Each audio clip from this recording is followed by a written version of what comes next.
वो जो इंस्ट्रूमेंट है जिसका नाम क्या था बेटा, स्पायरोमीटर, बराबर है ना? क्या नाम था उस इंस्ट्रूमेंट का? हाँ, तो मेरी बात सुन, वो जो इंस्ट्रूमेंट है, अब ये तेरा लंग्स है। हाँ सर, इस लंग्स में हवा निकल गई है, एक्सेलेशन। सिर्फ एक हवा बचती है बेटा, जो ऑलवेज बचती है, कौन सी हवा हमेशा बची रहती है? रिजर्व। ये तू कभी काउंट नहीं कर सकता, ये हवा कभी भी काउंट नहीं होती। मतलब अगर आपको क्वेश्चन आए एग्जाम में, कौन सी हवा स्पायरोमीटर काउंट नहीं कर सकता, कौन सा, या आपको ऑप्शन दिया गया टीवी, आईआरवी, ईआरवी और आरवी, इन चारों में कौन ऐसा है जो काउंट नहीं हो सकता? उस इंस्ट्रूमेंट से काउंट नहीं हो सकता। समझ में आया मैंने क्या बोला? तो काउंट नहीं हो सकता, वो याद रखना, लिख लो। RV never count by machine, RV never count by machine, RV never count by machine.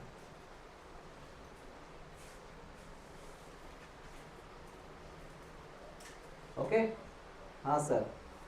अब हम बात करेंगे बेटा, कल की बात हो गई वॉल्यूम की, आज हम करेंगे बात कैपेसिटीज की। कौन सी बात? लिखो नया हेडलाइन, कैपेसिटी। बेटा लिख ले, कैपेसिटीज। आपको कुछ नहीं करना, आपको सिर्फ फॉर्मूला याद रखना है और कुछ नहीं करना, और वैल्यूज़ याद रखनी है, और मैं जितना बोलूँ उतनी वैल्यू आप लिखो।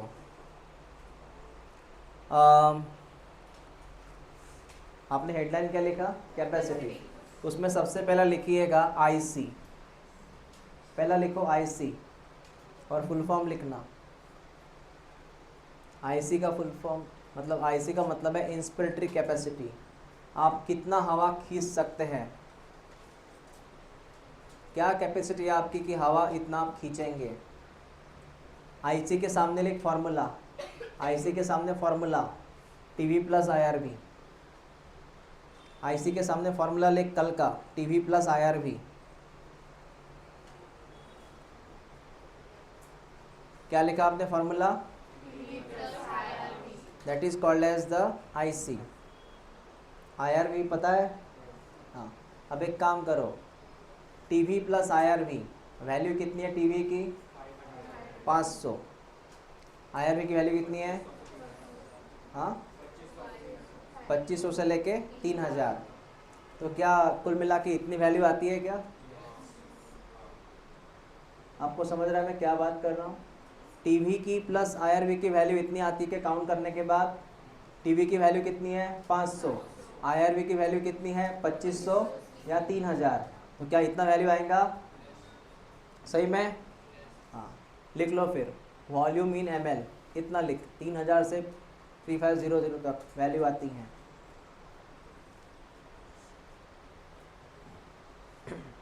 ये उसकी टोटल वैल्यू है बेटा, टीवी प्लस आईआरवी की।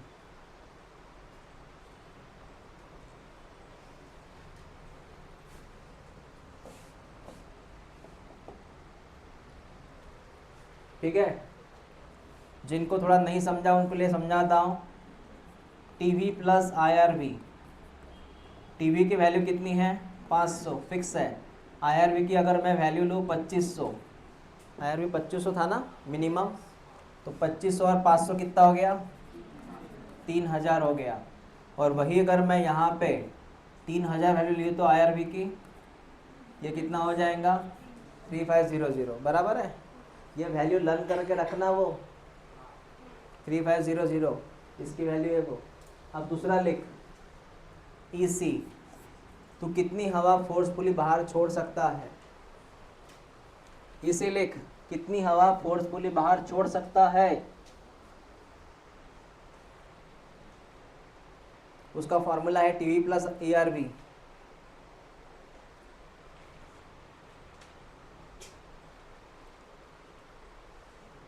TV plus E R V. अब बता टीवी की वैल्यू कितनी 500, ई आर वी की वैल्यू 1000 या फिर 1100। तो क्या इतना आंसर आएगा क्या? सही। लिखो फिर ये वैल्यू लिखो वॉल्यूम इन ml का 1500 1600।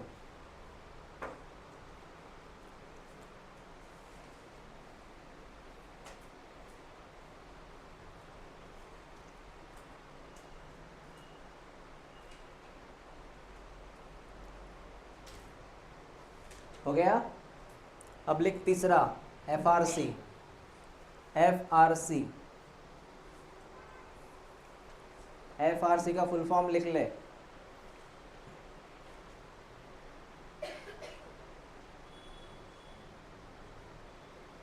एफ आर सी का फुल फॉर्म लिख ले।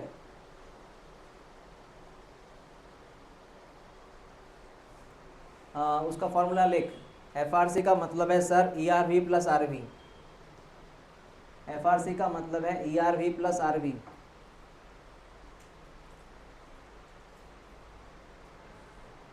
ई R V plus R V. बता ई आर वी कितना था 1000 से लेके 1100। आर वी कितना था 1100 से। तो क्या इतनी वैल्यू आ सकती है उनकी?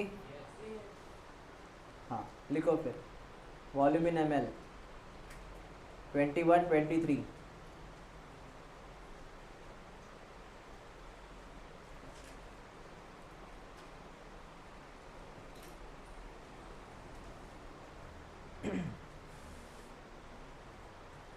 समझते है का?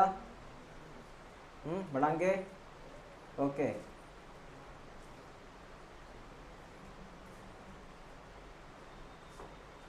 क्रिस्टीना दिसत नहीं है का?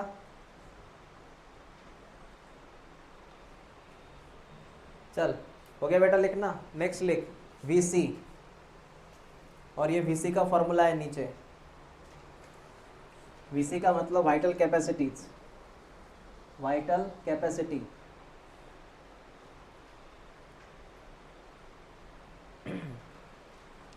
VC का मतलब vital capacity ERV plus TV plus IRV।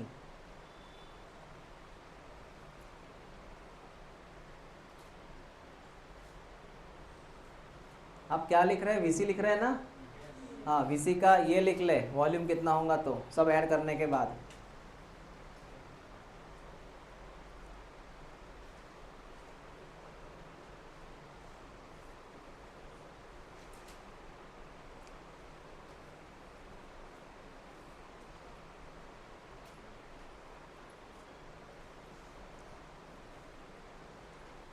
हो गया। ये था आपका VC वाइटल कैपेसिटीज। अब आपके सामने है लास्ट फॉर्मेट जिसका नाम है TLC। फुल फॉर्म क्या है TLC का? Total lungs capacity. जिसमें चारों आएंगे। सर चारों कौन कौन? देख ले खुद। ये पहला है और ये दूसरा है। ये पहला है RV ERV TV plus IRV। RV ERV TV plus IRV ये सब आ गए चारों के चारों। और VC प्लस RV।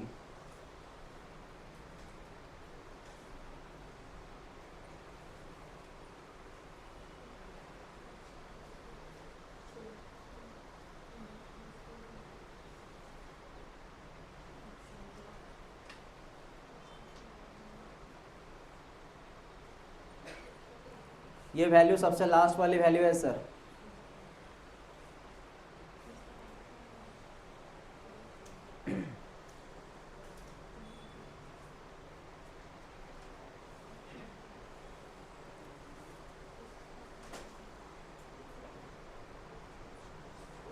हो गया लिखना आपका?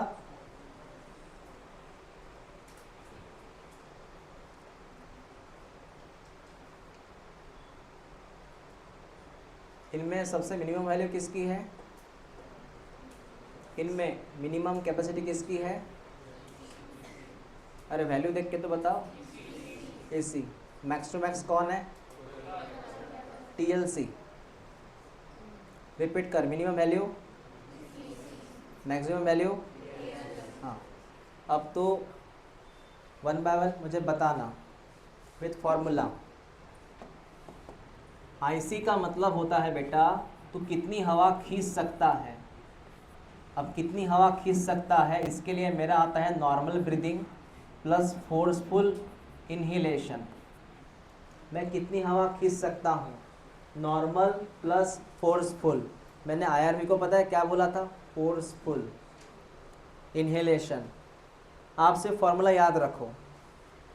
ईसी का फॉर्मूला क्या है, टीवी प्लस ईआरवी। तुझे फॉर्मूला याद रखने हैं। उसके बाद में एफआरसी। एफआरसी का फॉर्मूला क्या है, ईआरवी प्लस आरवी, बची हुई हवा। उसके बाद में वीसी।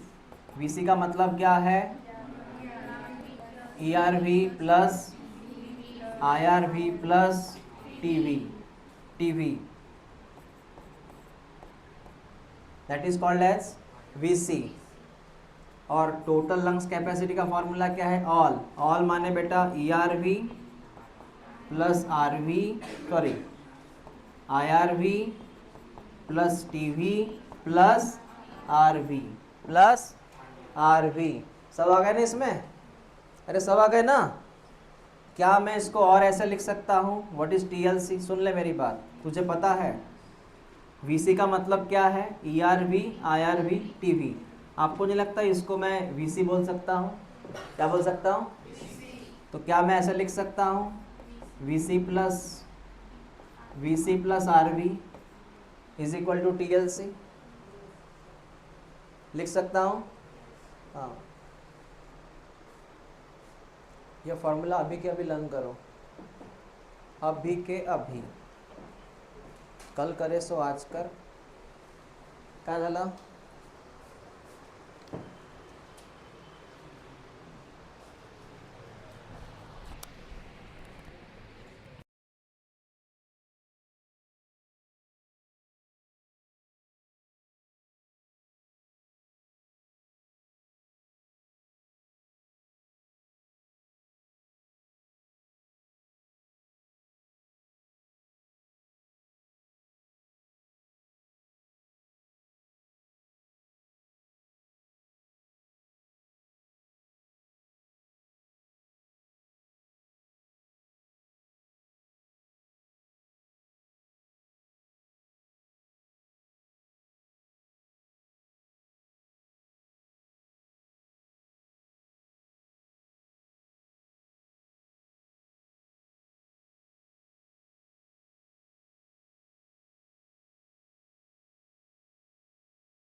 क्या खाना खाया तूने आज?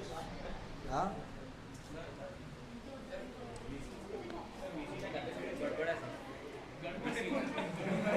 कॅपॅसिटी असते माझी 4000 पासून चालू होता 4000 to 4600. मग यात किती येत आहे? 4000 दिया है ना? नहीं दिया है, नहीं दिया 3500.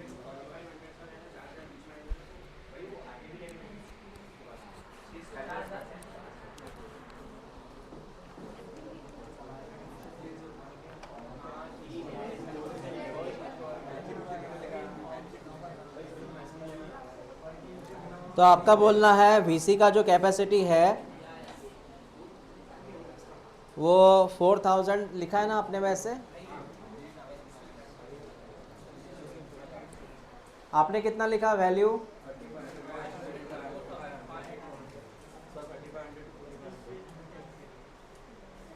और कितना आता है फिर वो कैलकुलेशन के बाद? 4600 आ रही है वैल्यू मिनिमम। मैक्सिमम मिनिमम कितनी है? 4000 है ना? ओके, तो कर दो फिर उसमें।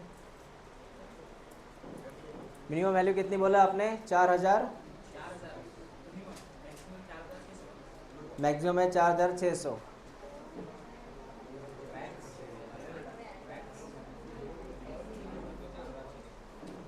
उसका मिनिमम वैल्यू कीजिए 4000। हाँ वही ना, और मैक्सिमम है 4600।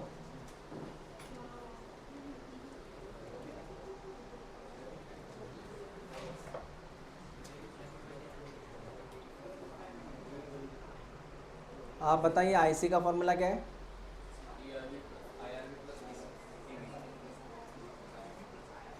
ईसी का फॉर्मूला?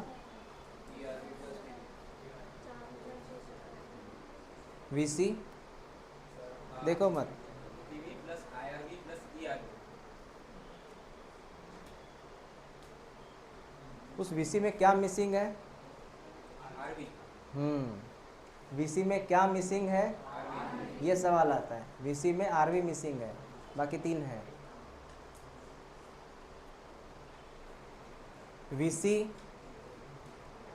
वीसी प्लस आरवी, क्या मैं इसको टीएलसी बोल सकता हूँ? ओके, आप पूरा बताओ। आईसी का टीवी प्लस आईआरबी, पीसी का टीवी प्लस ईआरबी, एफआरसी का आरबी प्लस 2 मिनट। हाँ, आरबी प्लस एक 2 मिनट के भीतर 1 मिनट से क्वेश्चन पूछो। 2 मिनट के भीतर 1 मिनट से क्वेश्चन पूछो जल्दी। हाँ, तू मला सांग बेटा। आईसी का आरबी पीसी, पीसी का RB plus IRB, TV plus ERB, FRC का आरबी प्लस ईआरबी, एफआरसीचं काय म्हटलं? हां,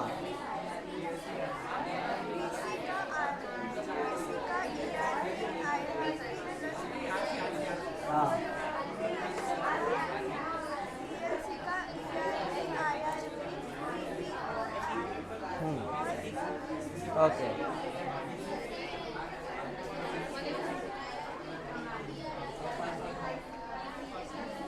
झालं? विचारून झाला की मी त्यांना? त्याने विचारलं तुला? तू विचारलं त्याला? हां, विचारलं होतं।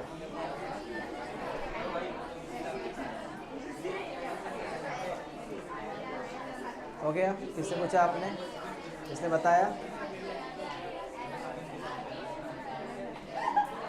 बख्शिल, बख्शिल। हाँ, स्टॉप, स्टॉप।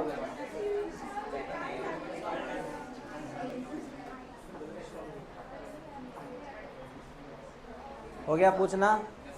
मुझे सिर्फ एक शब्द सुनाई दे रहा, आरवी आरवी आरवी आरवी, जैसे कि बस स्टैंड पे खड़े हैं, आरवी आरवी।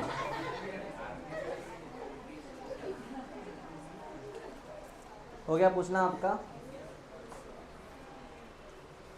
विचारलं का हिला? तू नाही विचारलं? हिला आलं नाही? काय म्हणताय ती? आपने किससे पूछा? इससे पूछा आपने? हाँ तू मला सांगितलंय. तिने दिला काय आन्सर? तुम्ही मागे काय हो? तुला कोणी विचारलं बेटा? मग तुला कोणी विचारलं? ओके, तिने दोघांनी विचारलं. तुम्ही तिघे विचारलं तिने? हे बढ़िया है. हाँ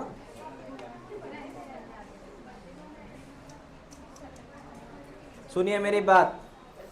यहाँ पर एक मैं बॉक्स ड्रॉ करूँगा, बताना इसका आंसर क्या बनेगा. एक ये लंग्स है, इस लंग्स में टीवी है, ईआरवी है और आरवी है. टीवी का मतलब नॉर्मल ब्रीदिंग वाला टीवी. ईआरवी मतलब जिसको हम हवा फेंक रहे हैं बाहर, फोर्सफुल एक्सपिरेशन वाला ये, और ये बची हुई हवा. बराबर. टीवी मतलब नॉर्मल हवा जो बाहर रिलीज़ करेंगे, ये फोर्सफुल हवा बाहर रिलीज़ करेंगे, और ये बची हुई हवा. इस लंग्स में से आपने एक हवा को बाहर फेंका, नॉर्मल ब्रीदिंग.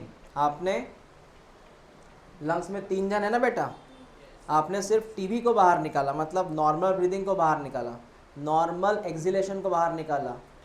अगर यहाँ से टीवी हट गया तो जो बचेगा वो कौन? Exactly FRC. एग्ज़ाम में क्वेश्चन आता है कि आपके लंग्स में, बराबर है, आरवी तो मौजूद है, ये फोर्सफुल वाली हवा है वो भी है मौजूद, और ये नॉर्मल भी हवा मौजूद है. तो आपने कौन सी हवा बाहर फेंकी? तो जो हवा बचेगी वो कौन है? आपको समझ में आया क्या? आपने सिर्फ कौन सी हवा रिलीज़ की? नॉर्मल. नॉर्मल. फोर्सफुल किया क्या? फोर्सफुल का मतलब क्या होता है? You know ERV. जो फोर्सफुल एक्सपिरेशन होता है ना, उसको बोलते हैं ईआरवी. आपको क्लियर हुआ क्या था ये कंसेप्ट? हाँ हाँ. एफआरसी याद रखना, ऐसे होता है एफआरसी. जब मैं एक्सिलेशन कर रहा हूँ तो ड्यूरिंग एक्सिलेशन मैंने नॉर्मल हवा जो है बाहर रिलीज़ किया, नॉर्मल, दैट इज़ टीवी बाहर किया. तो मैंने नॉर्मल हवा बाहर किया, मतलब मैंने क्या बाहर किया? नॉर्मल मतलब टीवी. तो अंदर क्या बचेगा? 2, ERV, RV, commonly called as FRC. 1 minute में वैल्यूज़ देख लो सबके. वैल्यूज़ देख लो. IC, EC, FRC, TV, TLC के वैल्यूज़ देख लो.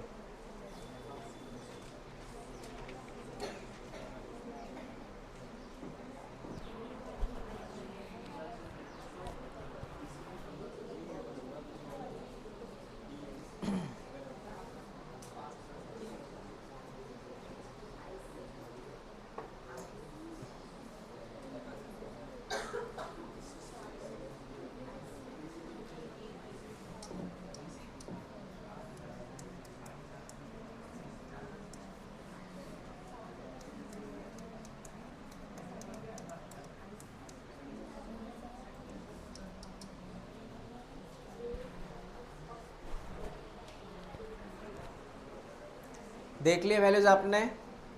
सर ये क्वेश्चन कैसे आता है? क्वेश्चन ऐसे आता है, मैच द पेयर.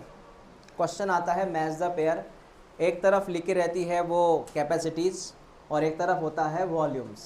आपको क्या करना पड़ता है? मैच द पेयर करनी पड़ती है. जैसे एग्ज़ाम्पल, आईसी का वैल्यू कितना है? ईसी की वैल्यू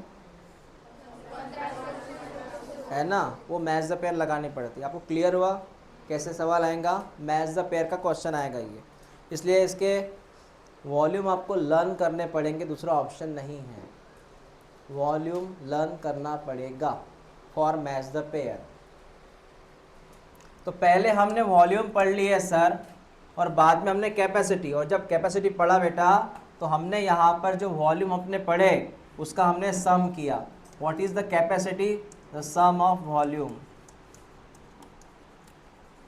बराबर ना बेटा, पहले हमने वॉल्यूम पढ़े ना, वो कल पता है क्या क्या पढ़ा वॉल्यूम में, IRV, ERV, TV, RV, पहले वॉल्यूम पढ़े। आज हमने उनकी क्या की, मतलब सम किया। वॉल्यूम में क्या किया हमने, the sum of volume is called as. तो ये दोनों चेक होता है स्पायरोमेट्री में। स्पायरोमेट्री का मतलब है प्रोसेस। स्पायरोमेट्री मतलब जैसे ECG क्या है, प्रोसेस, तो स्पायरोमेट्री क्या है, प्रोसेस, जिसमें हम लंग्स को चेक करते हैं। तो स्पायरोमेट्री प्रोसेस, और वो जो हम इंस्ट्रूमेंट यूज़ करते हैं, वो इंस्ट्रूमेंट, वो पाइप, उसका नाम है स्पायरोमीटर। ओके, हाँ। लंग्स की बीमारी पता है किनको ज़्यादा होती हैं, जो स्मोकिंग करते हैं। इसके अलावा दूसरा स्मोकिंग कर रहा है और ये उसका बाजू में खड़ा है, उसको भी होता है बीमारी। पब्लिक सेक्टर में अगर आप स्मोकिंग करते हैं ना, वो धुआं ऐसा नहीं कि ये पी रहा है तो उसी में जाएगा, बाजू वाले में धुआं जाएगा, ठीक है ना, धुआं उड़ाता चला गया। हाँ, इसलिए पब्लिक में स्मोकिंग नहीं होती, ठीक है। उसके बाद ये उनकी शिकायत है जो कंस्ट्रक्शन साइट पे काम करते हैं, सीमेंट हुआ, रेत हुआ, you know that construction site, जो डस्ट उड़ती रहती हैं, जो जिनका जॉब उस साइट पे है, उनको भी प्रॉब्लम है। जैसे कोई सीमेंट की फैक्ट्री में है, कोई कोल माइंस में है, इवन तो डायमंड की फैक्ट्री में है, वहाँ उड़ते रहते पार्टिकल, वो है ना। कोई लोहे के फैक्ट्री में है, वहाँ पर पार्टिकल उड़ते रहते हैं, ऐसे। तो उन्होंने केयर लेनी चाहिए खुद की।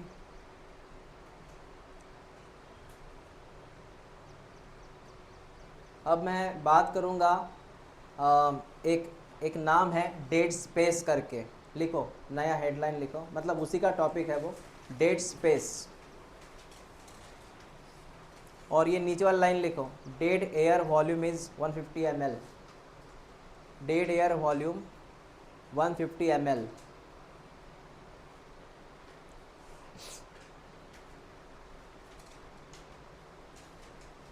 डेड एयर वॉल्यूम 150 ml, बस इतना लिख ले।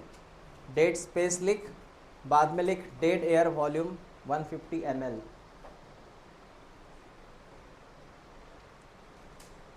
सर क्या है ये, बताऊंगा, लिखा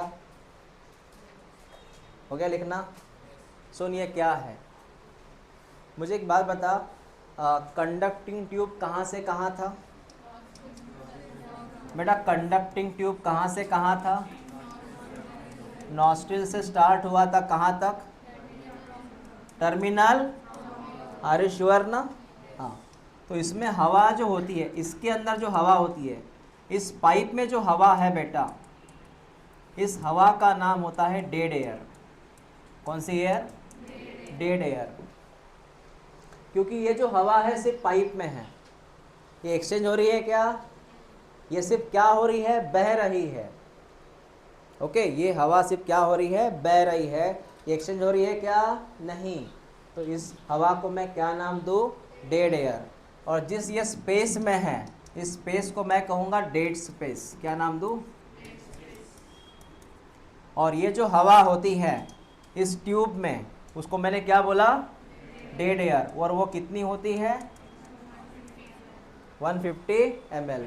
आपको क्लियर हुआ, बता, स्पेस का नाम, हवा का नाम कितनी है, और वो डेड स्पेस कहाँ से कहाँ है, that is your conducting tube, you know, your conducting. तो भूल गए क्या, वो सी शेप कार्टिलेज वाले अलग थे, कंडक्टिंग ट्यूब अलग था, लिख के दिया ना मैंने, रेस्पिरेटरी वाले अलग थे। हाँ, पढ़ा करो, पढ़ेगा इंडिया तो बढ़ेगा इंडिया। लिखना हो गया बेटा तेरा, ये अपने ऐसे रहते हैं, ये ब्रोंकाई, ब्रोंक्यूल्स वगैरह वगैरह।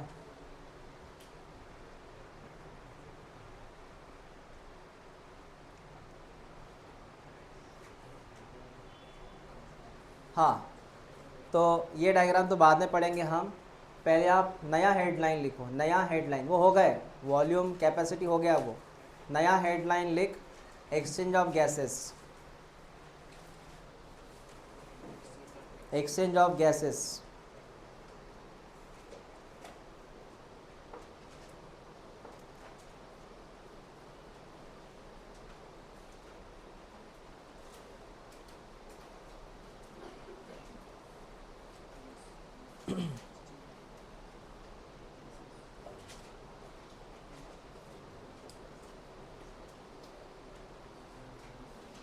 ठीक है, चल सुन अभी, मुझे क्या बात करनी है। Exchange of gases. सुन बेटा, ये जो गैस एक्सचेंज होती है ना, दो जगह पे होती है। ये तेरा लंग्स है, दैट इज कॉल्ड एज अल्वियोलस। ये ब्लड वेसल है तेरी, ब्लड वेसल है तेरी ये, और ये तेरा टिश्यू है। तो गैस एक्सचेंज दो जगह पे होता है। एक्सचेंज बोला मैंने, मतलब डिफ्यूजन की बात कर रहा हूँ मैं। पहली जगह ये होती है, फिलहाल O2 कहाँ पे है, वहाँ से उतर के कहाँ पे आता, मतलब ये पहला जगह है वो, बराबर है। तुझे पता है फिर ये O2 यहाँ से ट्रैवलिंग करके कहाँ तक आता, टिश्यू तक। तो पहला एक्सचेंज कहाँ पे हुआ, लंग्स और ब्लड के बीच में, कहाँ, दैट इज डिफ्यूजन, बराबर है। फिर ये O2 ट्रैवलिंग करके कहाँ पे आया, टिश्यू के नज़दीक, फिर वो किसके अंदर चला गया, तो सेकंड एक्सचेंज कहाँ पे हुआ, बराबर है। तो पहली लेवल क्या है एक्सचेंज की, at lungs level. Second level क्या है, टिश्यू लेवल। रिपीट कर, एक्सचेंज की दो जगह होती है बेटा, पहली लेवल, दूसरी लेवल। हाँ लिख फिर, exchange take place at two place. Exchange of gas, exchange of gas take place at two place, at two place। अब उसमें लिख, primary site is alveolus, primary site याद रखना, प्राइमरी साइट अल्वियोलस है, primary site at alveolus, and secondary site is tissue, secondary site is a tissue।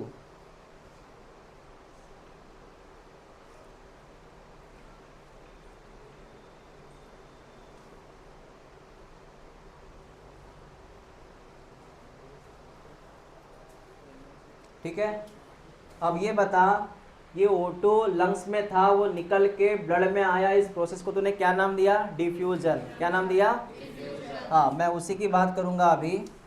सो ये जो diffusion होता है बेटा, diffusion is depend on three factors. Diffusion तीन factor पे डिपेंड करता है। पहला फैक्टर थिकनेस ऑफ मेम्ब्रेन, पहला फैक्टर थिकनेस ऑफ मेम्ब्रेन। चल बेटा बात सुन मेरी, पहला फैक्टर क्या है, अब देख, अगर मेम्ब्रेन का जो जाड़ापन है वो इतना है, और उसी समय एक मेम्ब्रेन इतनी होती है, तो कौन सी लेयर जल्दी क्रॉस कर पाएगा गैस, ए वाली लेयर की बी वाली लेयर। जितनी लेयर पतली होंगी उतना वो जल्दी क्या करेगा, क्रॉस। जितनी लेयर जाड़ी होंगी उतना उसको दिक्कत जाएंगी ना बेटा। अगर किसी भूत को अपने दीवार से आना है, ये दीवार से, क्या हुआ रे, मैं लगा भूत ढूंढ रहा, तू कहाँ से है, तो दीवार, भूत को कहाँ से आना है, तो जितनी बड़ी दीवार होंगी उतना भूत को आने में तकलीफ होंगी, और जितनी पतली दीवार होंगी भूत जल्दी आ जाएगा 2 मिनट में। समझ में आया? तो भूत डर गए क्या, मैं तो डर गया। चलो आगे बात करते हैं। भूत दरवाजे से नहीं आते बेटा, दरवाजे से इंसान आता है बेटा, खिड़की से भी नहीं आता, खिड़की से बाकी एनिमल आते, पंछी वगैरह। हाँ, सेकंड सुन, पहला हो गया थिकनेस ऑफ मेम्ब्रेन, दूसरा है पार्शियल प्रेशर। पार्शियल प्रेशर, अब इसके बारे में सुन, ये क्या है?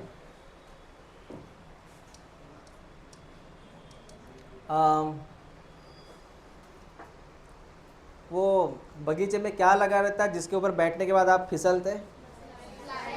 हाँ, स्लाइड। Very good.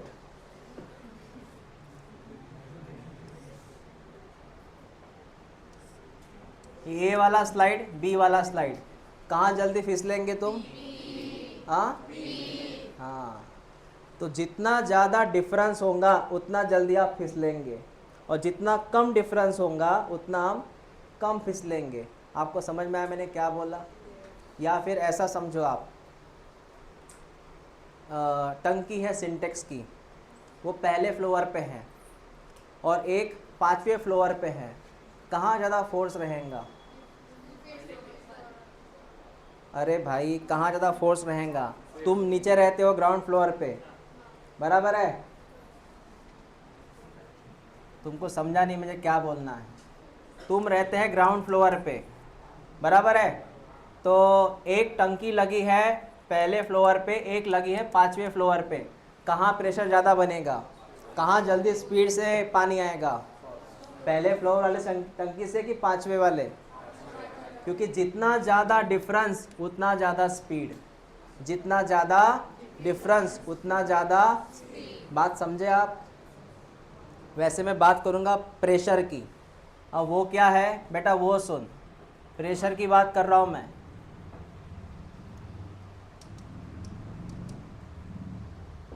एग्ज़ाम के दिन जब नज़दीक आते हैं ना, प्रेशर बढ़ जाता है तो स्पीड बढ़ जाती है पढ़ाई की। अब मेरी बात सुन, ये तेरा एक मीडिया है, एक मेम्ब्रेन, एम फॉर मेम्ब्रेन। बेटा सुन ले मेरी बात, यहाँ पर 100 हाइड्रोजन है और यहाँ पे है बेटा 50 हाइड्रोजन, ये तेरा ए हुआ। अब सेम बात मैं इधर करता हूँ, बताना फ्लो कहाँ पे ज़्यादा होगा? यहाँ पर है सर 100 हाइड्रोजन और यहाँ पे है 90 हाइड्रोजन, बता कहाँ पे स्पीड ज़्यादा रहेंगी डिफ्यूजन की, ए की बी में? क्यों ए बोला?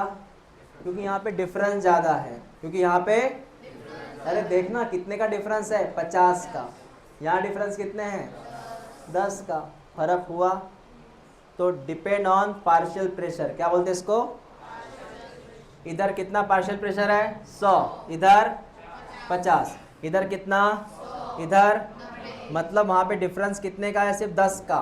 डिफरेंस कितने का है? तो यहाँ पे स्पीड बढ़ेगी ना बेटा।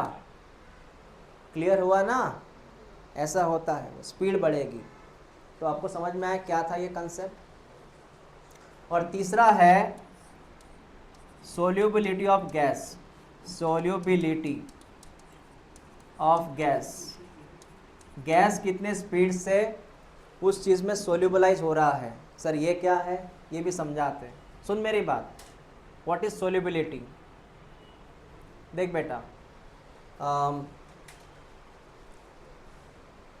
जैसे कुछ चीज़ें हैं, हम दूसरी भाषा में इसको डिज़ोल्व बोलेंगे। क्या बोलेंगे? डिज़ोल्व।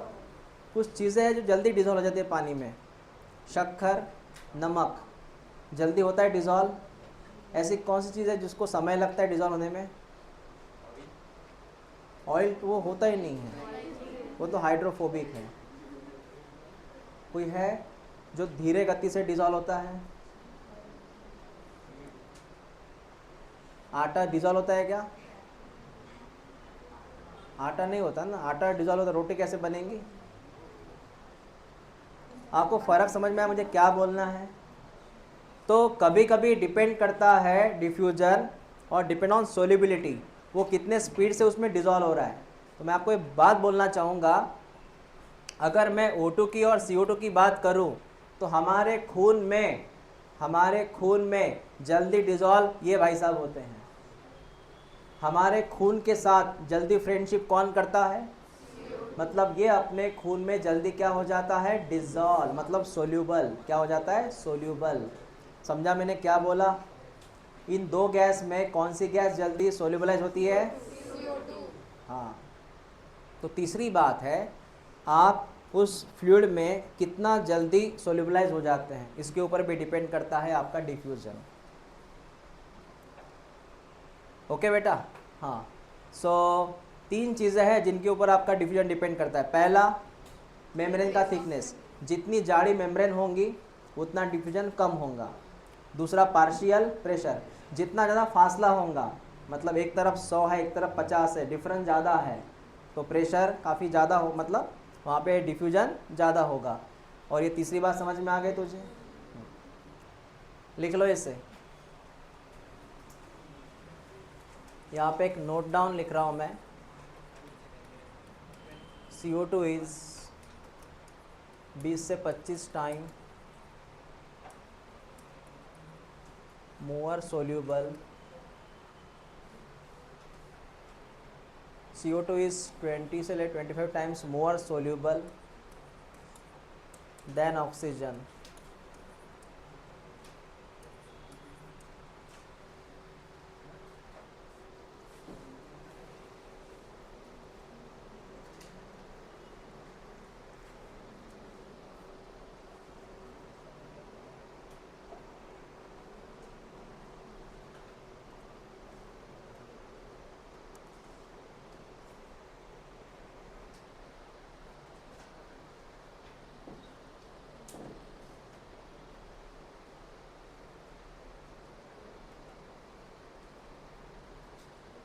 चलो बेटा लियो, बोलो कितने फैक्टर हैं जो डिफ्यूजन डिसाइड करते हैं? पहला कौन? थिकनेस। दूसरा? तीसरा? बस 3 चीज़ें याद रख।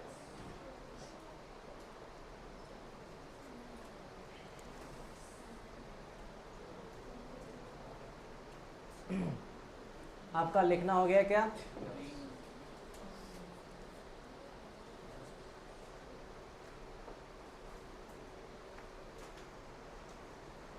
हेलो बेटा लियोन, मंगाता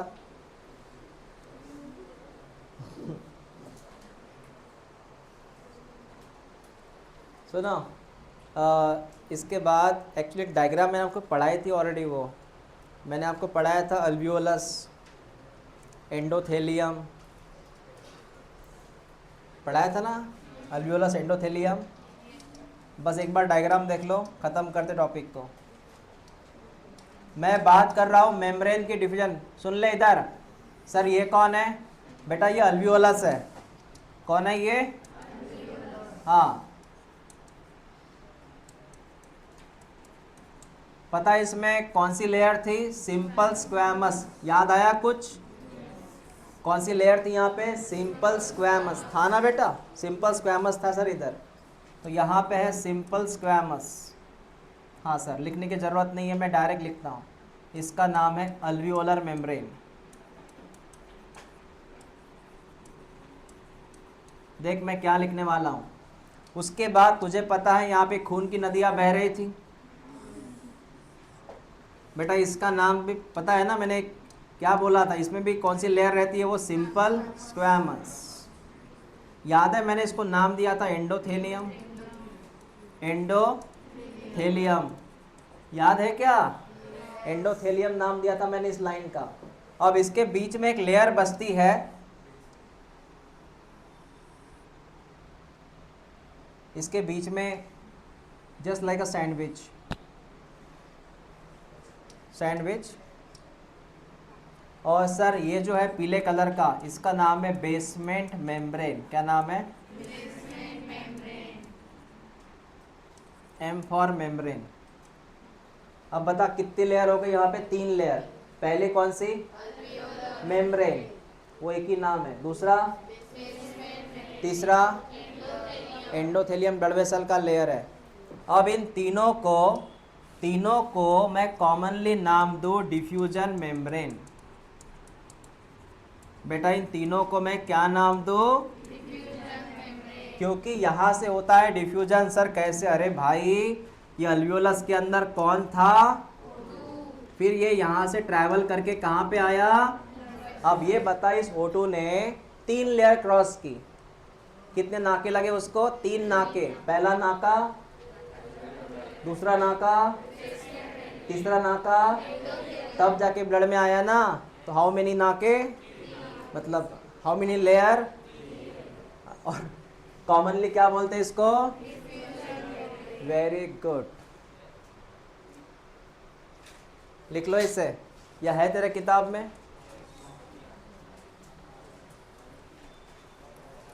और ये होती है इसका जो थिकनेस है,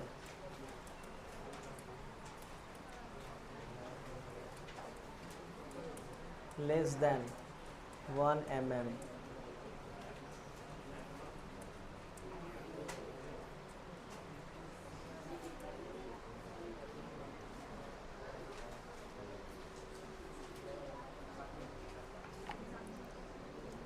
कल आपको छुट्टी है, हम डायरेक्ट मिलेंगे ऑन मंडे।